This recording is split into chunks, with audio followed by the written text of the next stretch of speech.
Well, let us take the topic valence shell electron pair repulsion theory. In short, it is called VSEPR, valence shell electron pair repulsion theory.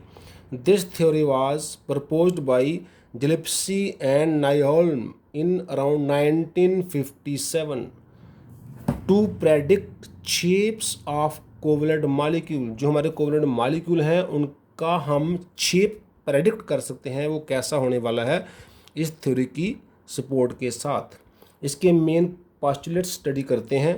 First postulate, the geometry of a species, जो कि एक molecule हो सकता है, ion हो सकता है, depends upon the number of electrons.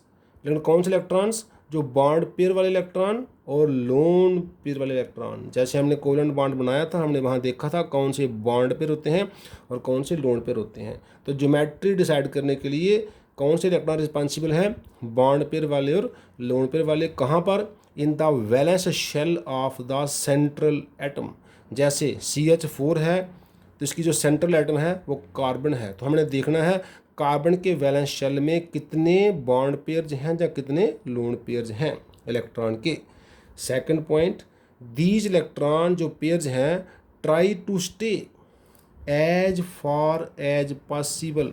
ये एक दूसरे से जितना हो सकेगा उतना डिस्टेंस बनाना चाहेंगे। ऐसा इसलिए फॉर मिनिमम रिपल्शन, क्योंकि like charges repel each other. तो इलेक्ट्रॉन का नेगेटिव चार्ज है तो इनकी रिपल्शन होती है, इसलिए ये ट्राई करेंगे ये आपस में एक दूसरे से as far as possible stay करें ताकि रिपल्शन मिनिमम हो जाए। Next, if the central atom जो है is surrounded by only BP means bond pairs only, आप वो भी आप सिमिलर एटम्स, सिर्फ बॉन्ड पेयर हैं, जैसे CH4 में सिर्फ बॉन्ड पेयर हैं और उन बॉन्ड पेयर की एटम भी सेम हैं या सिमिलर हैं, then the repulsive forces are similar, तब उनकी रिपल्सिव फोर्सेस भी एक जैसी हो जाएंगी। And the molecule has a regular geometry, उस मॉलिक्यूल की ज्योमेट्री रेगुलर हो जाएगी जो एक्सपेक्टेड है। जैसे BF3 है, इसकी ज्योमेट्री हो जाएगी ट्रायंगुलर प्लेनर, और जैसे CH4 है इसकी ज्योमेट्री हो जाएगी रेगुलर टेट्राहीड्रॉन, क्योंकि इनमें ना कोई इनमें लोन पेयर कोई नहीं है, सभी बॉन्ड पेयर हैं और सभी एटम सेम हैं, इसलिए इनकी ज्योमेट्री भी रेगुलर हो जाएगी। ऐसे ही if the central atom has only bond pairs, पहले की तरह, लेकिन पहले सेम एटम था, सिमिलर था, अब है डिससिमिलर एटम्स हैं, देन द रिपल्सिव फोर्सेज जो हैं वो इक्वल नहीं होंगी, are not equal. The molecule will have irregular geometry, जैसे होगी टेट्राहीड्रल ही लेकिन रेगुलर टेट्राहीड्रल नहीं होगी, इरेगुलर टेट्राहीड्रल होगी। अगर CH3Cl है, CH4 में क्या था? रेगुलर टेट्राहीड्रल, CH3Cl में क्या है? Irregular tetrahedron. ऐसे ही if the central metal atom जो है सराउंडेड बाय बोथ, उसमें दोनों हैं, बॉन्ड पेयर भी हैं और लोन पेयर भी हैं, LP means lone pair, BP means bond pair of electrons, देन क्या होगा? रिपल्सिव फोर्सेस फिर से नॉट इक्वल होंगी और शेप बिकम्स डिस्टॉर्टेड, अब इरेगुलर नहीं रहेगा और तो डिस्टॉर्ट ही कर जाएगा, अब चेंज ही कर जाएगा। द रिपल्सिव फोर्सेस का जो आर्डर है, हैव द आर्डर, सबसे ज़्यादा होता है लोन पेयर की रिपल्शन, उससे कम होता है लोन पेयर बॉन्ड पेयर की रिपल्शन, और सबसे कम होता है बॉन्ड पेयर की रिपल्शन। जैसे H2O में O सेंट्रल एटम है, O के पास 2 H के बॉन्ड पेयर हैं, 2 O के पास लोन पेयर हैं, इसका स्ट्रक्चर हो जाता है बेंट, इस तरह से इसका बेंट स्ट्रक्चर हो जाता है और लोन पेयर जहाँ रहते हैं। ऐसे NH3 है, इसके पास 3 बॉन्ड पेयर हैं, 1 लोन पेयर है, इसका स्ट्रक्चर जो होता है पिरामिडल, जो हम आगे इसको देखेंगे जब और डिटेल में जाएंगे। ऐसे ही मल्टीपल बॉन्ड अगर किसी में है, डबल बॉन्ड ट्रिपल बॉन्ड को बोलते हैं multiple bond, do not affect the geometry, वो ज्योमेट्री पर कोई खास असर नहीं डालते हैं ऑफ द स्पीसीज, चाहे वो मॉलिक्यूल है या आयन है। However bond angles may be affected to some extent, क्योंकि डबल बॉन्ड में मोर इलेक्ट्रॉन होने की वजह से उनकी रिपल्शन ज़्यादा हो सकती है और बॉन्ड एंगल थोड़ा चेंज कर सकता है, लेकिन ओवरऑल ज्योमेट्री जो है मॉलिक्यूल की ऑलमोस्ट वो जो सिंगल बॉन्ड से होनी थी वही डबल बॉन्ड से या ट्रिपल बॉन्ड से, वही मल्टीपल बॉन्ड से रहती है। 7th पॉइंट में बताया गया है positions taken by lone pairs in case of trigonal and tetrahedral arrangements, the lone pair can occupy या टेक एनी पोजीशन। जैसे जहाँ एक सेंट्रल एटम है, ये मान लो ट्राइगोनल है, तो लोन पेयर कोई भी पोजीशन ले सकता है इन तीनों में से। टेट्राहेड्रल है अगर, जैसे ये पोजीशन है, ये पोजीशन है, ये 4 पोजीशन है टेट्राहेड्रल में, लोन पेयर किसी भी कॉर्नर पे आ सकता है, चाहे एक है चाहे दो है, उसके लिए कोई रूल नहीं है। In case of trigonal bipyramidal the lone pairs if present always occupy equatorial positions. इसमें क्या है, जैसे हमारे पास ये पोजीशन है मान लो ट्राइंगुलर, और ये सेंट्रल एटम है, एक इधर को बॉन्ड है, एक इधर को बॉन्ड है, एक इधर को बॉन्ड है, एक बॉन्ड जो है अबव द प्लेन है, एक बॉन्ड जो है वो बिलो द प्लेन है। तो 5 बॉन्ड हो गए, 1 2 3 4 5। अगर सारे बॉन्ड पे हैं तो उसको बोलता है ट्राइगोनल बाइपिरामिडल, ट्राइगोनल बाइपिरामिडल। लेकिन अगर हमारे पास कहीं लोन पर जब आ जाते हैं, जैसे पहला लोन पर आएगा, वो इन तीनों में से जो इक्वेटोरियल पोजीशन होती है, जे पोजीशन जे पोजीशन जे पोजीशन, पहला जहाँ आएगा, दूसरा जहाँ आएगा, तीसरा जहाँ आएगा, इस तरह से लोन पर पोजीशन ऑक्यूपाई करेंगे अगर ट्राइगोनल बाइपिरामिडल है और लोन पर प्रेजेंट है तो। In case of octahedral arrangements, 1 lone pair अगर है तो वो ऑक्यूपाई करता है एनी पोजीशन। अगर 2 लोन पेयर हैं वो ऑलवेज ऑक्यूपाई करते हैं 2 डायगोनल पोजीशंस। जैसे हमारे पास ऑक्टाहेड्रल ऐसे होता है, एक स्क्वायर बॉक्स हम बनाते हैं, इसकी जो सेंट्रल मेटल आ गई, एक इधर एटम है, एक जहाँ एटम है, एक जहाँ बॉन्ड है, एक जहाँ बॉन्ड है, एक अबव द प्लेन है और एक बिलो द प्लेन है। हमारे 6 पोजीशंस हैं, 1 2 3 4 5 6, 4 in 1 plane, 1 above the plane, 1 below the plane. और पहला लोन पेयर आता है वो आप कहीं 1 2 3 4 5 6 में से किसी भी पोजीशन पर रख सकते हो। लेकिन सेकंड लोन पेयर जो है वो हमेशा डायगोनल, मतलब उसके अपोजिट रखना है। जैसे अगर जहाँ एक रखोगे सेकंड जहाँ रखोगे, अगर एक जहाँ रखोगे सेकंड जहाँ रखोगे, अगर एक जहाँ रखोगे तो सेकंड जहाँ रखोगे। तो ट्राइगोनल में और टेट्राहेड्रल में कहीं भी रख सकते हैं लोन पेयर अगर प्रेजेंट है तो। ट्राइगोनल बाइपिरामिडल में अगर लोन पेयर है तो इक्वेटोरियल पोजीशन पर ही रखना है, इस पोजीशन पर ही रखने हैं। और ऑक्टाहेड्रल में अगर लोन पेयर है तो पहला जहाँ मर्जी रखो, दूसरा उसके अपोजिट रखना है, जहाँ डायगोनल पोजीशन पे ही रखना है। अब हम देखते हैं कुछ examples related to VSEPR। So shapes of molecules जो हो या आयन जो having bond pairs as well as lone pairs. जैसे अगर कोई मॉलिक्यूल है AX3 टाइप का, उसमें नंबर ऑफ बॉन्ड पेयर जो है से 3 बॉन्ड पेयर हैं, दैट मीन 3 ही उसमें पॉसिबल है, तो नंबर ऑफ लोन पेयर उसमें कोई नहीं है, 0। उसका बॉन्ड एंगल जो एक्सपेक्टेड है ऐसे मॉलिक्यूल का वो 120 डिग्री होगा, और एक्सपेक्टेड ज्योमेट्री उसकी होगी ट्रायंगुलर प्लेनर, और उसका एक्चुअल ज्योमेट्री जो है वो सेम, मतलब ट्रायंगुलर प्लेनर ही आती है जब 3 बॉन्ड पेयर और कोई लोन पेयर ना हो।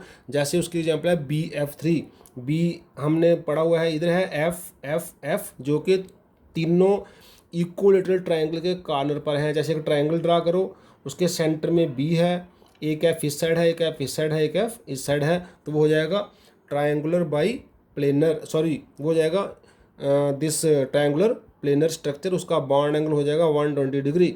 लेकिन अगर AX3 टाइप ही है, उसमें नंबर ऑफ बॉन्ड पेयर तो 2 हैं, लेकिन नंबर ऑफ लोन पेयर साथ में 1 है, टोटल 3 ही पेयर हैं, 2 बॉन्ड पेयर है, एक लोन पेयर है, उसका जो बॉन्ड एंगल है वो 120 से कम आता है। जो हम एक्सपेक्ट करते हैं ज्योमेट्री वो सेम ट्रायंगुलर प्लेनर ही करते हैं, लेकिन जो एक्चुअल ज्योमेट्री आती है वो आती है V शेप जहाँ बेंट, जैसे SO2 सल्फर डाइऑक्साइड इसकी एग्जाम्पल है। ऐसे हम चलते हैं AX4 कैटेगरी में। इसमें भी जहाँ तो चारों बॉन्ड पेयर होंगे और कोई लोन पेयर नहीं होगा, या 3 बॉन्ड पेयर होंगे 1 लोन पेयर होगा, या 2 बॉन्ड पेयर होंगे 2 लोन पेयर होंगे। जब चारों बॉन्ड पेयर हैं तो जो बॉन्ड एंगल है 109 डिग्री 28 मिनट देखा गया है। जब 3 बॉन्ड पेयर 1 लोन पेयर है तो बॉन्ड एंगल इससे लेस हो जाता है। ऐसे 2 बॉन्ड पेयर 2 लोन पेयर में से जो एंगल है वो लेस हो जाता है। ज्योमेट्री जो एक्सपेक्टेड है टेट्राहेड्रल आती है तीनों केस में, लेकिन जब 4 बॉन्ड पेयर और 9 लोन पेयर है तब नंबर ऑफ लोन पेयर 0 है, तब सेम मतलब टेट्राहेड्रल ही रहती है। जैसे मीथेन एग्जाम्पल है उसकी। अगर 3 बॉन्ड पर 1 लोन पेयर हो जाए तो जैसे अमोनिया मॉलिक्यूल है वो पिरामिडल हो जाता है, और 2 बॉन्ड पेयर 2 लोन पेयर बाद जो जो उसका शेप एक्चुअल आता है वो वेंट V शेप आता है, जैसे कि वाटर की एग्जाम्पल है। अब ऐसे देखते हैं AX5 कैटेगरी में।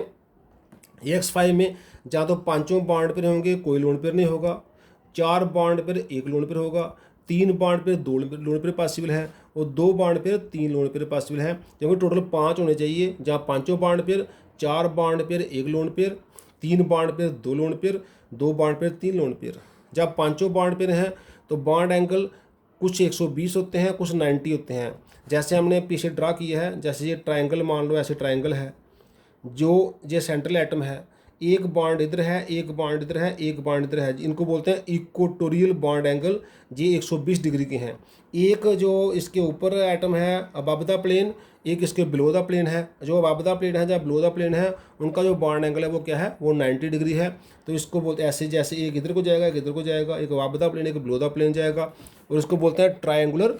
ट्रायंगुलर ये हो गया और बाई पिरामिडल ये हो गया। इसकी ज्योमेट्री आ जाती है और सेम ज्योमेट्री रहती है अगर पांचों बॉन्ड पेयर हैं। जैसे PCl5 इसकी फास्फोरस पेंटाक्लोराइड या PF5 इसकी एग्जाम्पल्स हैं।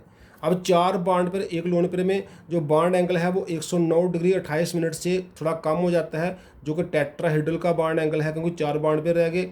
एक्सपेक्टेड ज्योमेट्री हर बार यही रहेगी, लेकिन जो एक्चुअल है इस बार जब 4 बॉन्ड पेयर 1 लोन पेयर है तो क्या आएगी, इरेगुलर टेट्राहेड्रल आती है। जैसे SF4 उसकी एग्जाम्पल है। 3 बॉन्ड पेयर 2 लोन पेयर में क्या होगा, एक बॉन्ड एंगल 90 का हो जाएगा, एक 180 का हो जाएगा। ज्योमेट्री एक्सपेक्टेड तो वही है, लेकिन एक्चुअली वो T शेप आती है। जैसे अगर हम इस तरह के, जैसे ये है, यहाँ पे लोन पेयर है, यहाँ पे लोन पेयर है, जहाँ पे लोन पेयर है, तो ये हिस्सा जो है वो ब्रेक हो जाएगा। तो एक बॉन्ड पेयर जहाँ, एक बॉन्ड पेयर जहाँ, एक बॉन्ड पेयर जहाँ है, तो ये बन गया T शेप ज्योमेट्री। जैसे IF3, एक आई सेंटर में होगा, एक F जहाँ होगा, एक F जहाँ होगा, एक F जहाँ होगा, और 2 लोन पेयर होंगे, तो ये हो जाएगा T शेप स्ट्रक्चर। ऐसे 2 बॉन्ड पेयर और 3 लोन पेयर में 180 एंगल हो जाएगा और स्ट्रक्चर हो जाएगा लीनियर। जैसे XeF2 उसकी एग्जाम्पल है, एक F जहाँ होगा, एक F जहाँ होगा, और सेंटर में जहाँ Xe होगा सेंट्रल एटम, ये लीनियर स्ट्रक्चर हो जाएगा। बाकी तीनों क्या होंगे, बॉन्ड पेयर होंगे। अब हम देखते हैं AX6 टाइप। तो AX6 में ज़्यादा 6 बॉन्ड पेयर होते हैं, लोन पेयर कोई नहीं होगा। जब 5 बॉन्ड पेयर 1 लोन पेयर होगा, जब 4 बॉन्ड पेयर 2 लोन पेयर होंगे। जब 6 बॉन्ड पेयर हैं तो 90 डिग्री एंगल है। जब 5 बॉन्ड पेयर 1 लोन पेयर है तो 90 डिग्री एंगल के साथ जो एक एंगल 180 डिग्री का है। और जब 4 बॉन्ड पेयर 2 लोन पेयर है तो फिर से 90 डिग्री एंगल है। एक्सपेक्टेड ज्योमेट्री हर बार ऑक्टाहेड्रल आएगी। 6 बॉन्ड पेयर में वो ऑक्टाहेड्रल ही रहेगी। 5 बॉन्ड पेयर 1 लोन पेयर में हो जाएगी स्क्वायर पिरामिडल, और 4 बॉन्ड पेयर 2 लोन पेयर में हो जाएगी स्क्वायर प्लेनर। एग्जाम्पल इसकी SF6, इसकी ICl5 और इसकी जीनॉन टेट्राफ्लोराइड। ऐसे ही AX7 में 7 बॉन्ड पेयर कोई लोन पेयर नहीं। ये जो पेंटागन के अंदर एंगल है वो 72 डिग्री होंगे, और जो पिरामिड के एंगल है वो 90 होंगे। स्ट्रक्चर आ गया, ज्योमेट्री पेंटागोनल बाई पिरामिडल और जहीज रहती है। IF7 इसकी एग्जाम्पल है। जैसे ये है, एक पेंटागन ड्रा करेंगे हम, और सेंटर में आई होगा 1F 2F 3F 4F 5F होंगे। एक F अबव द प्लेन होगा, एक F बिलो द प्लेन होगा। ऐसे 7 F हो जाएंगे, तो हो जाएगा पेंटागोनल 1 पिरामिड, नीचे 2 पिरामिड, पेंटागोनल बाई पिरामिडल। तो 6 अगर बॉन्ड पेयर हैं, एक लोन पेयर है, तो एक्सपेक्टेड तो यही है, लेकिन एक्चुअली आती है डिस्टॉर्टेड ऑक्टाहेड्रल। जैसे XC जीनॉन हेक्साफ्लोराइड इसकी एग्जाम्पल है। जैसे इसमें से एक जहाँ होगा, एक XC सेंटर में होगा, एक F 2F 3F 4F 5F, और एक F जो है वो ऊपर होगा या नीचे होगा, और एक लोन पेयर होगा। तो हम इसको हम पेंटागोनल पिरामिडल भी कह सकते हैं, जहाँ डिस्टॉर्टेड ऑक्टाहेड्रल भी कह सकते हैं। तो ये है on the basis of valence shell electron repulsion theory, किसी के हम जो स्ट्रक्चर है किस तरह से प्रेडिक्ट कर सकते हैं।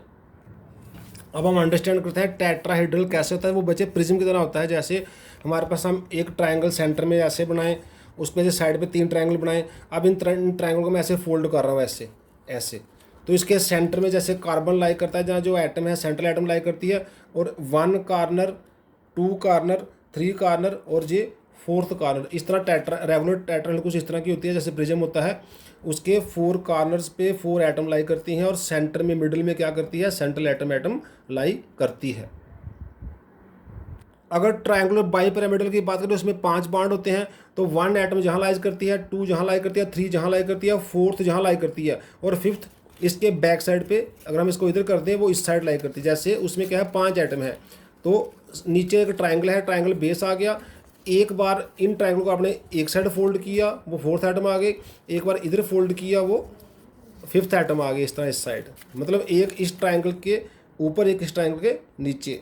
ऐसे ही जो ऑक्टाहेड्रल होता है वो ऐसे होता है, जैसे सेंटर में एक स्क्वायर है, और साइड पे 3 ट्रायंगल है। अब 1 2 3 4 ट्रायंगल है, चारों ट्रायंगल को मैं ऐसे बेंड कर रहा हूँ ऐसे।